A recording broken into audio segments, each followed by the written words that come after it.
नमस्कार, सत Shri Akal, Jai Hind. Welcome to insightful knowledge. मैं हूं कमांडर संदीप धवन। पूरे विश्व में आपने अगर ध्यान दिया हो तो बहुत ज्यादा उथल पुथल मची हुई है पिछले लगभग 5 सालों में, जब से कोविड आया। और उसके बाद जो अगला झटका विश्व को लगा वो था यूक्रेन और रूस की जो का एक युद्ध था, जिसको उन्होंने पहले स्पेशल ऑपरेशंस कहा वो। और फिर जो तीसरा झटका लगा विश्व को और स्पेशली भारत को, कि यूएसए के जो प्रेसिडेंट हैं ट्रम्प, उनका इलेक्शन जीतना और दोबारा एक बार प्रेसिडेंट बनना। तो मैंने कोविड का नाम क्यों लिया, क्योंकि भारत जो है, आप समझ लीजिए एक तरह से हम हमेशा एक हमें झटका लगता है और उसके बाद हम क्विकली एक्शन लेना शुरू करते हैं, या आप कह लीजिए कि रिएक्शन देते हैं। तो जब हमने देखा कि कोविड के समय में चीन ने भारत के ऊपर एक तरह से कह लीजिए एक अनडिक्लेयर्ड वॉर का डिक्लेरेशन किया था, और उसका हमने अद्भुत वहां पे घटनाक्रम देखा था हिमालय में, वो हमारे को अभी तक याद है, चाहे वो गलवान वैली हो और दूसरी क्षेत्र रहे। उसके बाद आया ये यूक्रेन और रशिया के साथ युद्ध।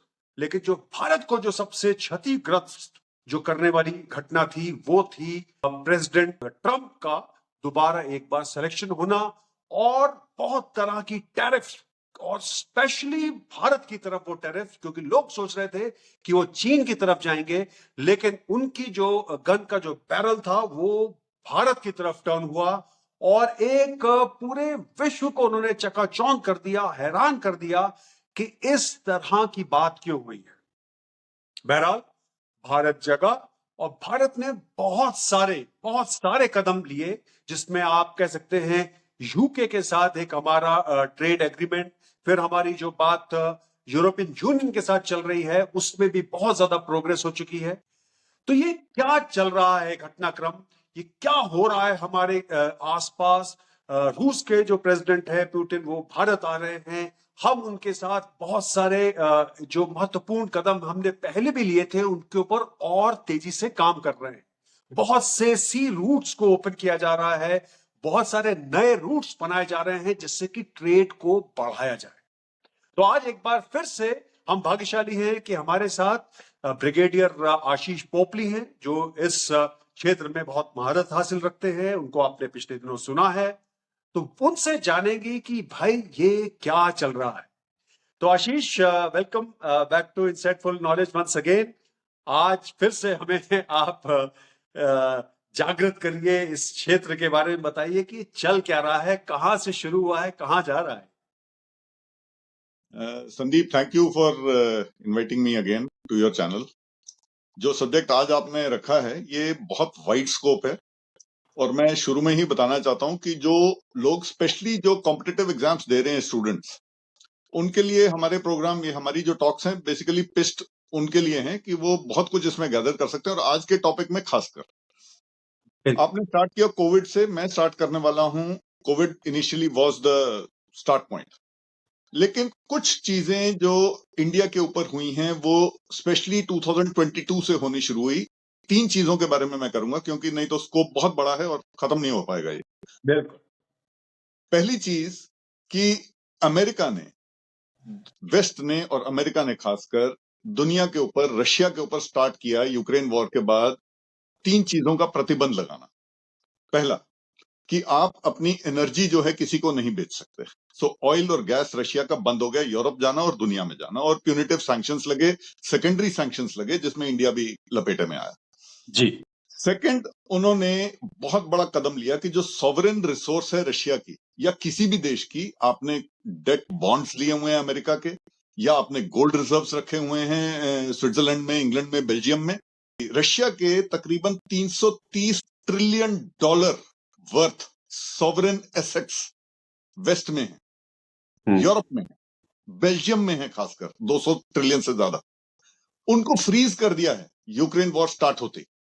और आज बात हो रही है कि हम उस $330 ट्रिलियन को यूज करेंगे यूक्रेन को रीबिल्ड करने के लिए। पैसा मेरा है, लेकिन यूज आप करेंगे। सो एक ये झटका इन्होंने दुनिया को दिया।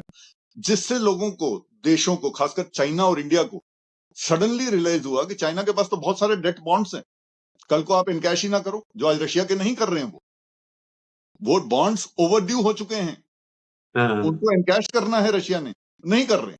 सो countries like India and China specially, जो ग्रोइंग कंट्रीज हैं या डेवलप हो रही हैं, दे सडनली रियलाइज कि ये तो हमारे तो सोवरेन एसेट्स कभी भी, जिस दिन इनका मूड होगा बंद कर देंगे उसको। ये दैट मीन्स मेरे गोल्ड रिजर्व वहां नहीं होने चाहिए, मेरे पास डेट बॉन्ड्स की कोई वैल्यू नहीं है, कागज का टुकड़ा है वो एक्चुअली। अगर बिल्कुल। आप दे देते हो उसको, एनकैश करता है अमेरिका तो बहुत बढ़िया, नहीं करता है तो जैसे रशिया है। सो ये दूसरी चीज थी। तीसरा, उन्होंने टैरिफ्स डाला, जो ट्रंप ने 2025 में शुरू किया। आज 1 साल होने वाला है, 11 महीने हो गए इस चीज को इंडिया के साथ। जी। सो 3 टेक्टोनिक शिफ्ट्स जिसके ऊपर इंडिया को मजबूर किया गया कि आप कोई डिसीजन लें, और फ्रैंकली स्पीकिंग इंडिया ने वो डिसीजन लिए, जिसके बारे में आज हम बात करेंगे। इसके अलावा 2025 में बहुत सारे सिग्नल्स जो डिप्लोमेसी में होते हैं वो अमेरिका ने इंडिया को दिए। मैं कुछ उसमें बोल रहा हूं, ये 3 तो मैंने बता ही दिए जो बहुत बड़े थे। रुपी वीकनिंग, जितने, मैं कोई इकोनॉमिस्ट नहीं हूं, लेकिन जितना समझता हूं, आपकी जीडीपी ऊपर जा रही है, आपकी इन्फ्लेशन नीचे है। सिंपल इकोनॉमिक्स बता रहा हूं। GDP up, inflation well under control, आपकी करेंसी शुड बी स्ट्रांग, नहीं हुई, 90 रुपए से नीचे आ गया। एवरी टाइम जब रुपी वीक होता है तो रिजर्व बैंक ऑफ इंडिया अपने जो रिजर्व्स हैं, तकरीबन $700 बिलियन हैं हमारे पास, उसमें से कोई 10-20 बिलियन डाल करके आप करेंसी को स्टेबल करते हो। इस बार 90 से नीचे आने पर रिजर्व बैंक ने नहीं किया। I will come to that, अगर मेरे को मौका मिले मैं समझाऊं इसको।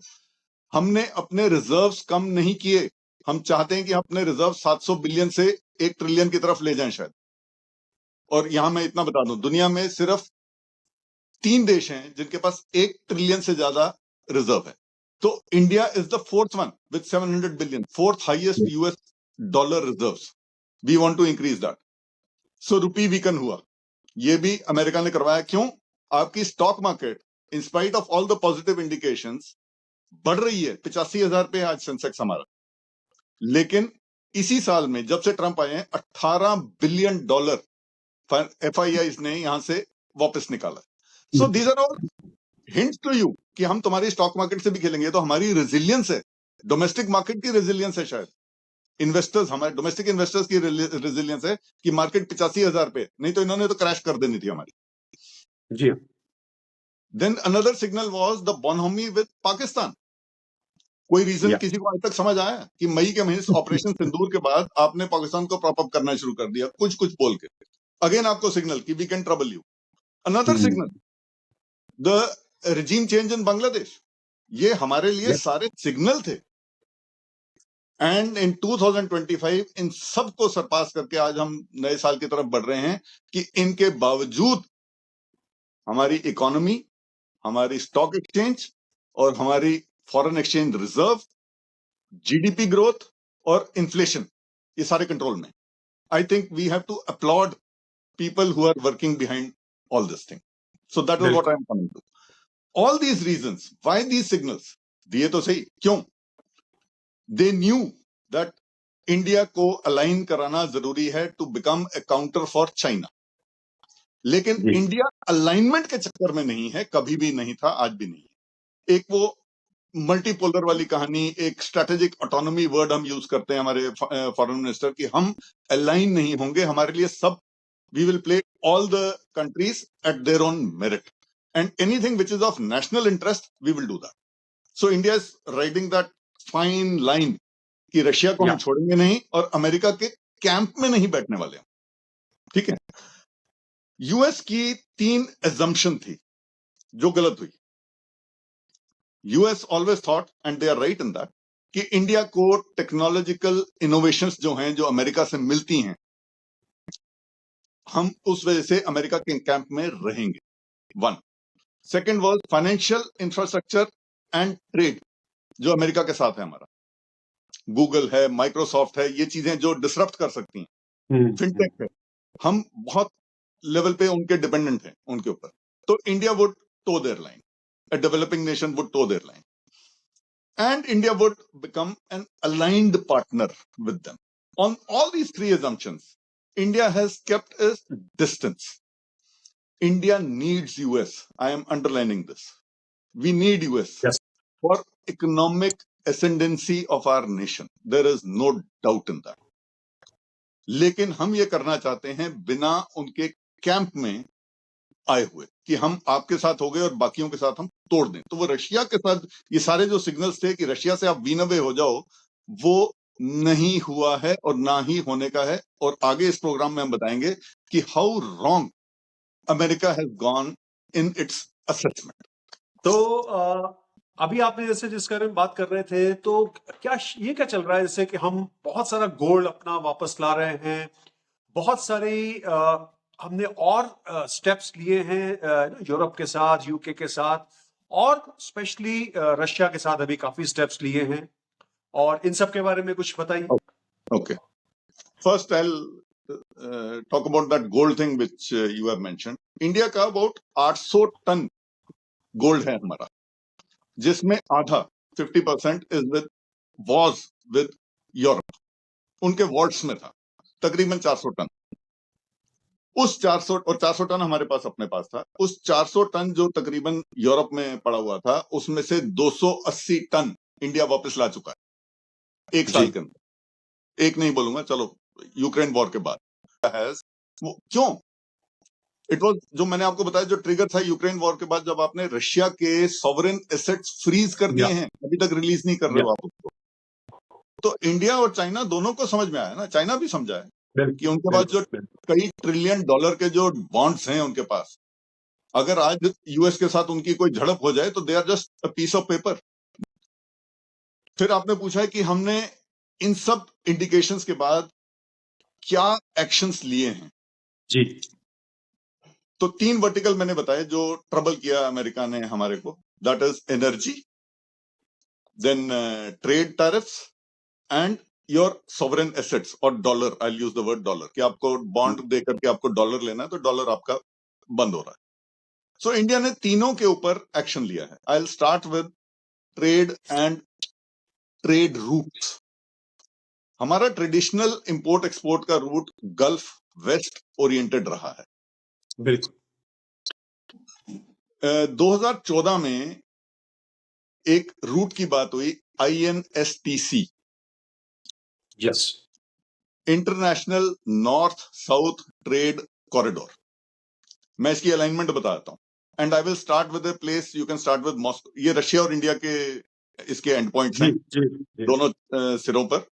आई स्टार्ट विद से मॉस्को और सेंट पीटर्सबर्ग, कहीं से भी स्टार्ट कर लो आप एक ट्रेड रूट को। ओरिजिनली सेंट पीटर्सबर्ग था। हाँ जी, बिल्कुल सही कह रहे हैं। बिकॉज वहां पे वो पोर्ट है और you go into the Baltic sea and you come out, Yes. आप से आते हो Mediterranean, then Suez canal, then to से बॉम्बे। सो ये जो ट्रेडिशनल रूट है ये तकरीबन 16,000 किलोमीटर का है, और एक नॉर्मल शिप का जो मिड साइज कैरियर है वो अबाउट 40 से 45 दिन लेता है इसको कवर करने के लिए। So this is the traditional route, अगर मेरे को रशिया कुछ देना है या देना है। अभी हम बात करें INSTC की। ये सेंट पीटर्सबर्ग से शुरू होता है और रोड ओब्लिक रेल से through Russia to the northern tip of Caspian sea, जो रशिया ही है। वहां पर एक पोर्ट है अस्त्रखान, वहां तक जाता है। So secure, no interference by anyone, कोई इसमें पायरेसी, कोई इसमें चोक पॉइंट जिसको हम बोलते हैं, कुछ भी नहीं है इसमें। सो रशिया अपने इलाके में सेंट पीटर्सबर्ग से साउथ आ जाता है, कैस्पियन सी के नॉर्थ में Astrakhan. It is loaded on a ship, it travels through the length of Caspian sea and reaches the northern tip of Iran. वहां पर एक पोर्ट है बंदर अंजाली। तो ये शिप वाला मोड हो गया।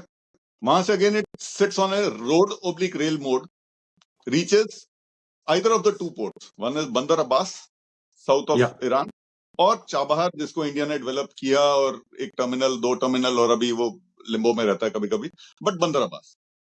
And from Bandar Abbas again ship and you are in Mumbai और एनी अदर इंडियन पोर्ट। ये रूट 7,200 किलोमीटर का है जो मैंने बताया।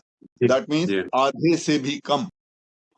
टाइम टेकन 20 to 25 डेज, और ये ऑलरेडी शुरू हो चुका है। 2014 में इसको ट्रायल किया गया, इसमें कई सारे ट्रांसशिपमेंट हुए, और 2022 Ukraine war, again Ukraine war को मैं ले रहा हूं, 2022 के बाद इसमें एक अपटेक आया। जिस दिन आप यस इसको शुरू करोगे तो ये शुरू है, आपको फिर वो लंबे रास्ते से जाने की जरूरत नहीं है।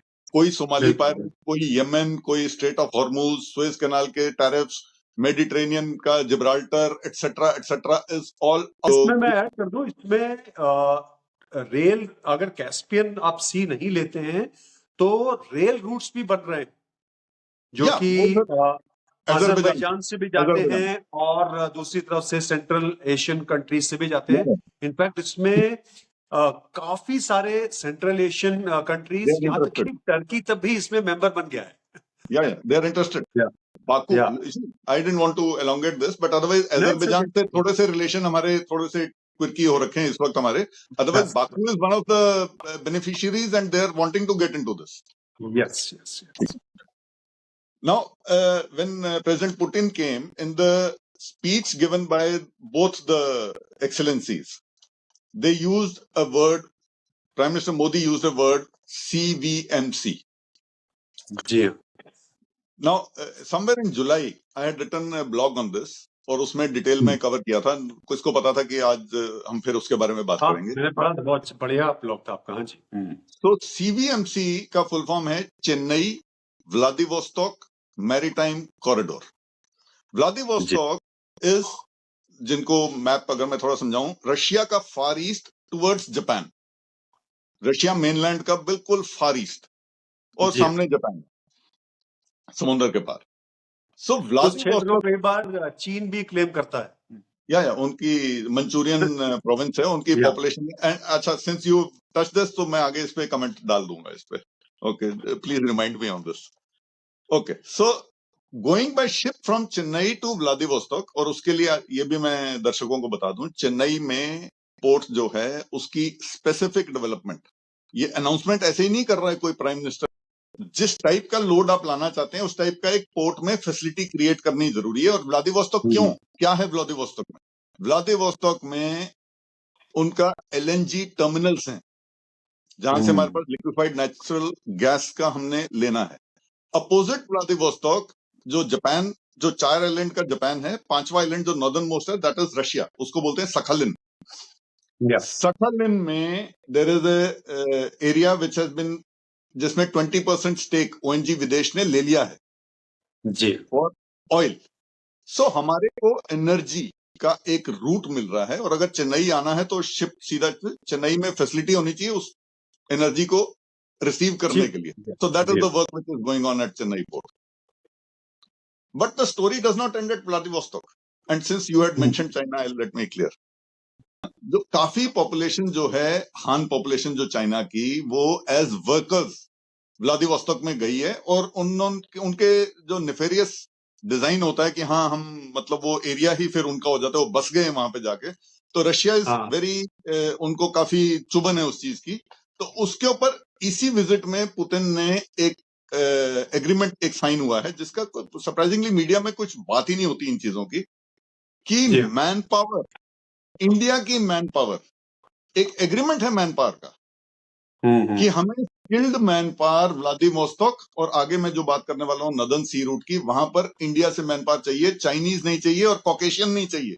दे डोंट वांट कि बिल्कुल। कोई अजरबैजान या कोई जॉर्जिया वगैरह से लें। वो इंटरेस्टेड है एक एग्रीमेंट के तहत इंडिया की मैन पावर लेने को। इसराइल ने भी किया हुआ है बाय द वे, जिनको या इवन इसराइल ताइवान ने ने किया इंडिया के होगा। साथ मैन पावर के साथ man power. So coming back to CVMC, so Chennai Vladivostok एक कॉरिडोर खुलेगा, मतलब ऑलरेडी रूट तो ओपन ही है, सिर्फ फैसिलिटीज क्रिएट हो जी रही हैं। जी व्लादिवोस्टोक से अगर मैं कोई नक्शे में देखे, आई एम श्योर आप संदीप आप डालोगे उसको वीडियो में, वहां हाँ से हाँ बेरिंग स्ट्रेट से होता हुआ आप आर्कटिक में जाते हो, और नदर्न पोर्शन ऑफ रशिया में आप पहुंचते हो, जहां पर उनके पोर्ट्स हैं मुर्मांस्क और सेवेरोमोर्स्क, जो आर्कटिक में है। इस नदर्न सी रूट को NSR बोलते हैं, इसको नदर्न सी रूट में रशिया इंटरेस्टेड है 9 पोर्ट्स बनाने को, 9। ओके कोई बड़ी बात नहीं है, शायद आने वाले समय में इंडिया को कोई एक टर्मिनल, एक जेट्टी, एक पोर्ट बनाने की बात हुई हो या होएगी आगे, कोई बड़ी बात नहीं है। फ्रॉम से मुर्मांस्क, जो नदर्न रशिया में है, वहां से हमारे को NSR मिलता है, जो साल में 2-3 महीने खुलेगा, जब थॉ होता है आइस।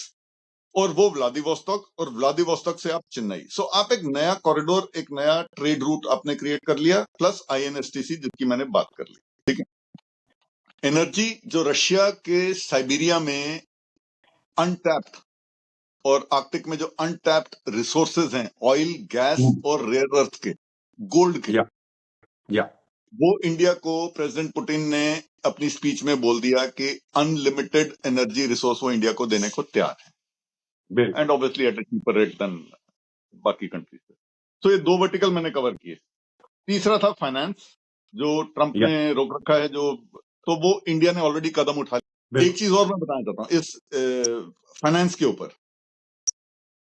जो यूपीआई है, जिसको हम 10-20 रुपए से लेके 2000-5000 जो अपना क्यूआर कोड पे हम कर रहे हैं, द वॉल्यूम, इसका जो वॉल्यूम है इतना बढ़ गया है, कई करोड़ों, हजारों करोड़ में जा रहा है हर महीने। या ये नुकसान किसको हुआ है? इसमें कोई बीच में मिडिल एजेंसी नहीं है। वीजा, मास्टर कार्ड आउट हो गया।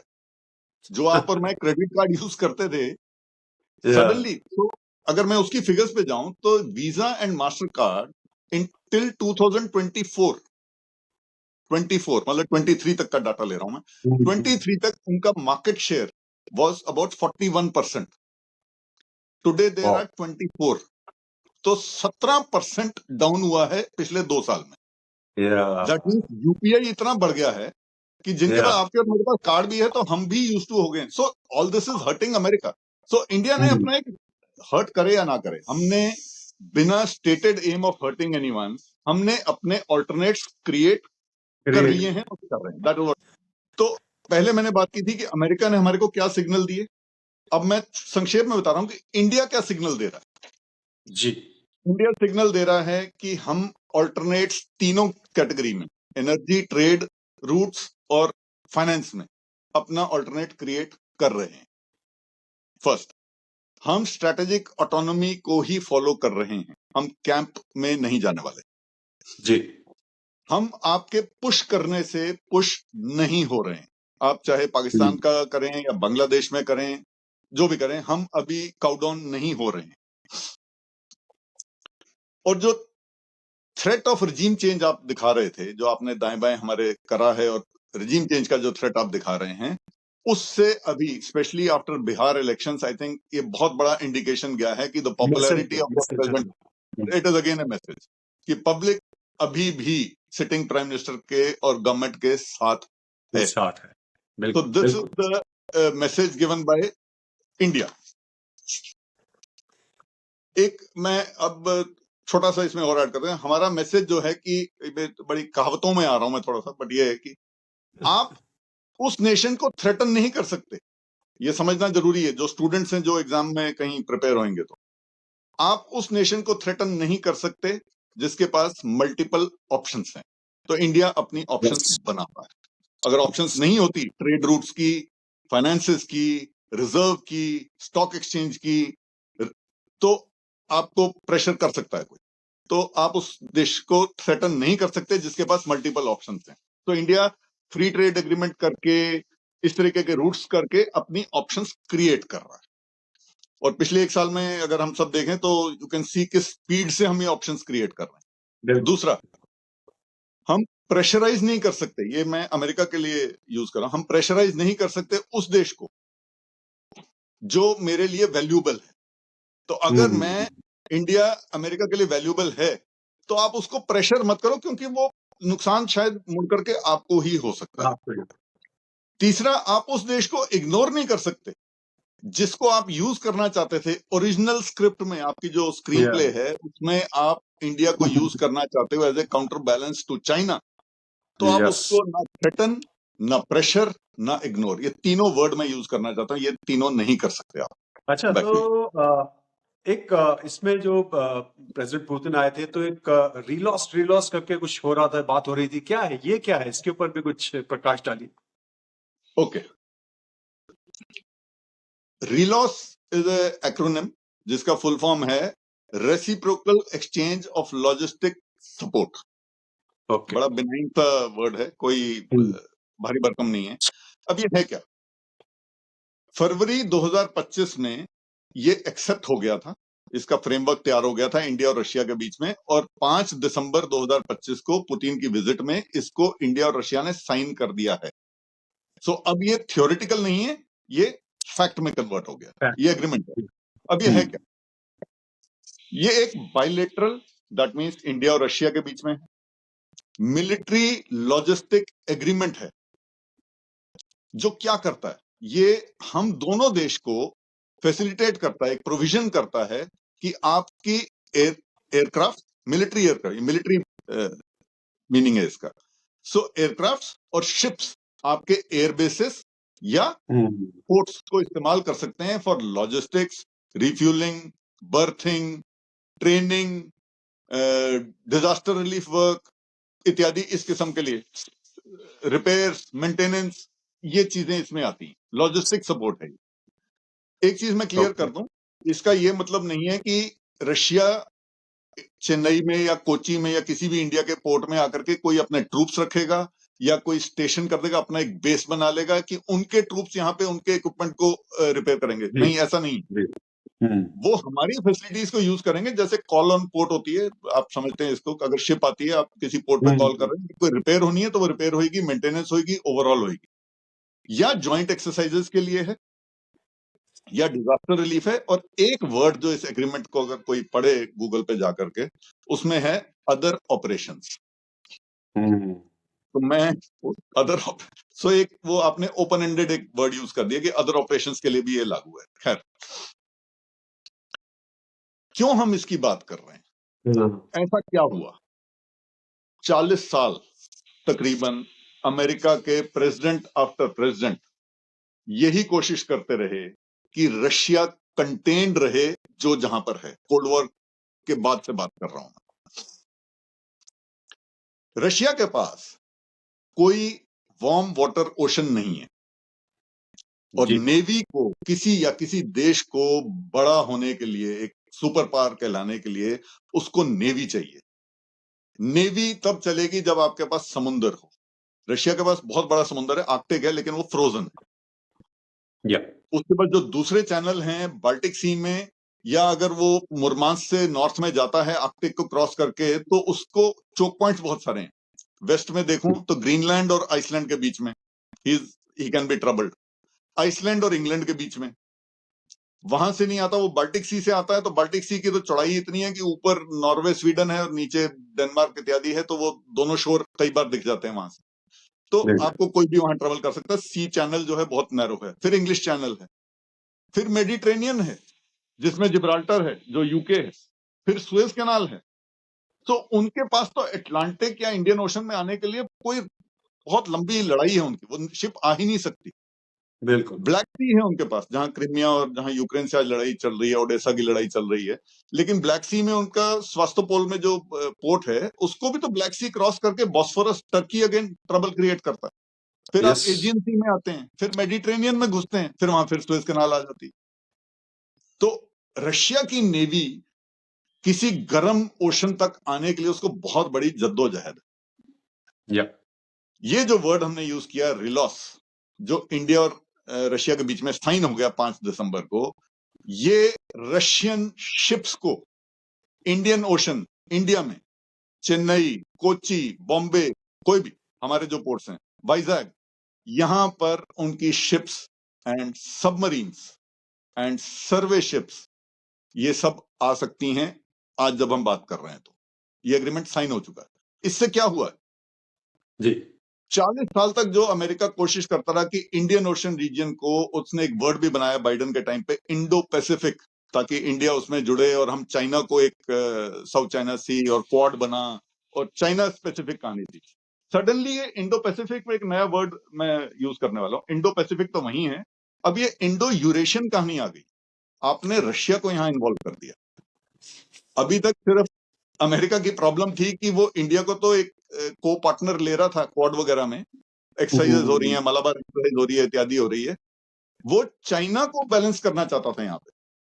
लेकिन अब एक नया फैक्टर आ गया, आपने इंडिया ने एनेबल कर दिया है रशिया को, उसकी वॉरशिप्स को यहाँ पे प्रेजेंस दिखाने की।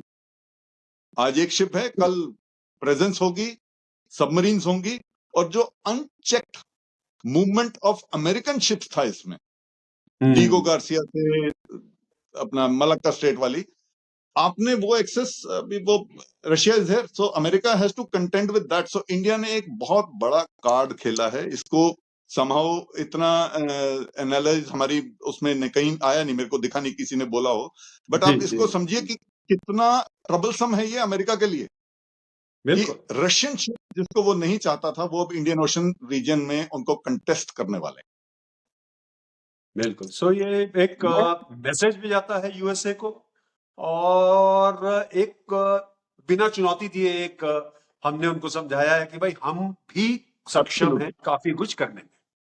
या इसमें 3 प्लेयर हैं अभी जो मैं सिर्फ उन 3 को छोटा छोटा कवर करता हूं कि जी, रशिया, इंडिया और अमेरिका।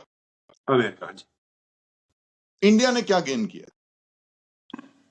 इंडिया ने गेन कर लिया कि हमारे को अगर हम सीवीएमसी और एनएसआर को यूज करते हैं, जो करेंगे, तो हमारी शिप्स वहां जाएंगी, हमें उनकी लॉजिस्टिक सपोर्ट मिलेगी। पुतिन ने हमारे बंदों की ट्रेनिंग की बात की है, नेवल पर्सनल की, जो आर्कटिक में ट्रेन होंगे, और मे बी प्रॉब्ली शुरू भी हो चुका हो तो मुझे कोई बड़ी बात नहीं है। By the way, India is a member of Arctic council, जो 8 मेंबर हैं उसमें तो इंडिया नहीं है, लेकिन रशिया की बदौलत हम ऑब्जर्वर स्टेटस में है आर्कटिक यस, काउंसिल के। ये या बहुत बड़ा मीनिंग है। और हमारा एक नॉर्वे में एक जगह है स्वालबार्ड, मेरी प्रोनाउंसिएशन गलत हो सकती है, उनके अल्फाबेट्स ऐसे होते हैं। स्वालबार्ड करके एक जगह है नॉर्वे में जो आर्कटिक में है, जहां पर हमारा एक हिमाद्री स्टेशन भी है, क्योंकि हम ओके, ऑब्जर्वर स्टेटस में है आर्कटिक से, या तो जी, आर्कटिक काउंसिल के। तो इंडिया का फुटप्रिंट ऑलरेडी वहां पर है। This is what I am coming to. So India को क्या गेन हो रहा है इसमें रिलॉस में? हमारी शिप्स जाती हैं, हमारे पास लेगेसी इक्विपमेंट है, हमारे को यस, स्पेयर पार्ट्स अगर लाने हैं या वहां पर रिपेयर होना है तो हमारे लिए एक आसान तरीका हो गया कि हमारे को पोर्ट्स उनके अवेलेबल हो गए एनर्जी लाने के लिए वगैरह। दूसरा, अगर मैं एनर्जी लेकर के आ रहा हूं आने वाले समय में इस रूट से, तो मेरी Indian naval ships in sea lanes of communication, SLOC जिसको हम बोलते हैं, उसको जी, सिक्योर करने के लिए नेवल शिप्स को एक्सेस मिल गया। नहीं तो सिर्फ जी, कमर्शियल शिप्स चलती थी व्लादिवोस्तोक तक, नेवल शिप्स का नहीं था। अभी नेवल शिप्स को एक्सेस मिल गया बिकॉज ऑफ एयर लॉस। जी, हमारा ट्रेवल टाइम कम हो रहा है, हमारी डाउन टाइम कम हो रहा है इक्विपमेंट का। ये these are the fallouts for us. ये जो एग्रीमेंट है रिलॉस, हमें ये नहीं समझना चाहिए ऑडियंस को कि ये सिर्फ रशिया स्पेसिफिक है। जी, दूसरे नाम से हमारा ये 6-7 देशों के साथ है, और खासकर अमेरिका के साथ है। उसका नाम है लेमोआ, या LEMOA, या logistic exchange memorandum of agreement. America के साथ भी है, ऐसे 5-6 देश, सिंगापुर। ये कोई ऐसा नहीं कोई समझे कि भाई हमने कोई रशिया के साथ कोई अलग चीज किया, या अमेरिका ये सोचे कि भाई ये तो इन्होंने नया रामबाण कोई निकाल दिया। नहीं, इंडिया ने तो बिल्कुल वही किया जो बाकी अमेरिका के साथ भी किया हुआ। बट इसकी रेमिफिकेशंस के ऊपर मैं आ रहा हूं कि आपने जब अमेरिका के साथ लेमोआ किया है तो वो इंडो पैसिफिक था, सारी कहानी जी, ही इंडो पैसिफिक थी, इंडियन ओशन रीजन की थी।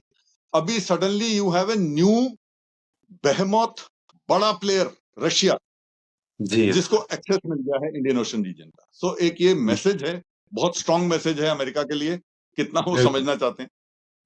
इस सारी कहानी में लॉस किसका हुआ 3 प्लेयर में?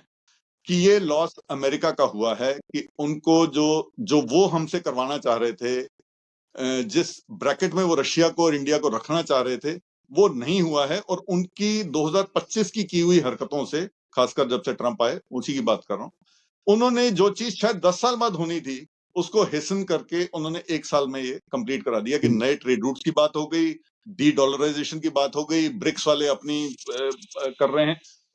यहाँ वो भी कर दूं कि जो इंडिया और रशिया जो डॉलर डी डॉलराइजेशन की बात कर रहे हैं, हम तो उनसे ट्रेड ही रुपी रूबल में हो रहा था बिल्कुल, रशिया के साथ। तो अगर रुपये उनके काम नहीं आ रहा था, तो पिछले 4-5 महीनों में जो मैंने देखा है वो फिगर्स है, हमने युआन और दिरहम में पेमेंट की है रशिया को। Point okay, is not yuan dirham rupee, point is it is not dollar.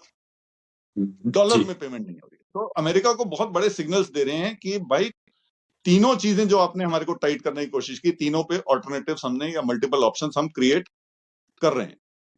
I want to finish this story with कि यूक्रेन वॉर से ये स्टार्ट किया मैंने कि कैटलिस्ट वो था स्टार्ट पॉइंट।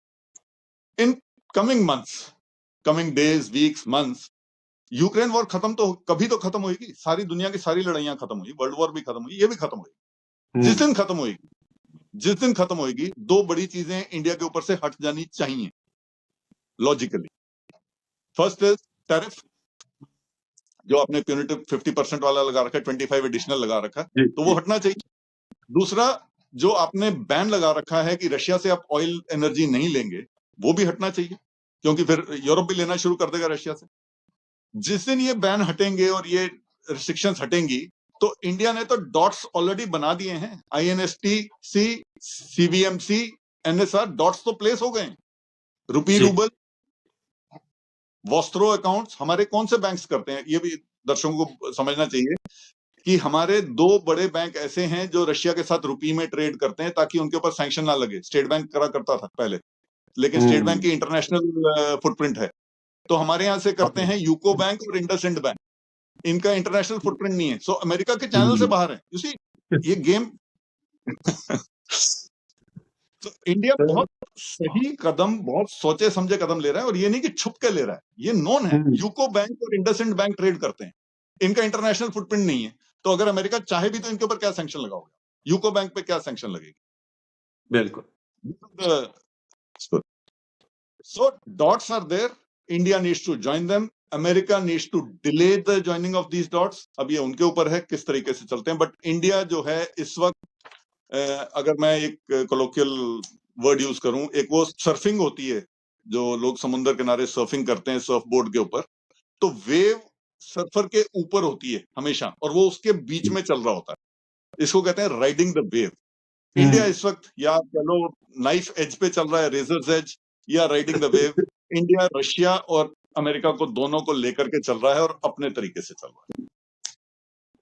बहुत बढ़िया, बिल्कुल स्पष्ट आपने समझाया। एक बहुत ही जटिल सब्जेक्ट है, और इसमें बहुत सारे पहलू हैं जो कि आपने उनको जोड़ा, और जिस तरह से आपने बताया कि किस तरह से एक बिना लड़ाई किए हुए USA के साथ, अमेरिका के साथ, भारत एक चट्टान की तरह खड़ा हुआ है। चलो ठीक है कि हमने कुछ एंटीसिपेट नहीं की थी चीजें, हमने सोचा था कि वो इस तरह से ही चलते रहेंगे, क्योंकि ऑब्वियसली पिछले जो 25 सालों में जो उन्होंने एक रिश्ता कायम किया था, एक कॉन्फिडेंस लाए थे इस रिलेशनशिप में, उसको बिल्कुल ढह कर दिया है जो प्रेसिडेंट ट्रंप है।